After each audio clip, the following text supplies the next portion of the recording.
Il est 9h30 ce matin quand un homme de 51 ans fait irruption dans ce centre d'action communale et sociale.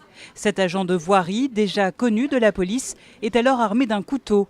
Et de sources policières, il a en sa possession une grenade factice et une fausse bonbonne de gaz. L'homme se retranche alors dans l'un des bureaux. Le raid arrive sur place. Durant toute cette opération, il n'y a jamais eu de prise d'otage. Le forcené a toujours été seul dans son bureau.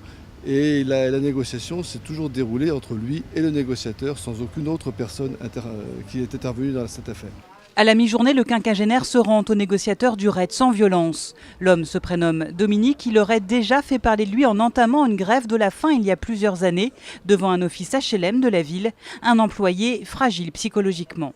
C'est une personne qui était en arrêt longue maladie pour raison personnelle, donc on n'a pas grand-chose à dire. Après, c'est sa situation personnelle qui compte et je pense que c'est de là que vient malheureusement le problème. L'enquête va le démontrer. Problème a priori à voir, mais a priori un petit peu psychologique semble-t-il. La ministre déléguée chargée de la lutte contre l'exclusion, Marie-Arlette Carlotti, est venue sur place rendre hommage au personnel du centre. Une cellule psychologique a été mise en place à la mairie de Versailles.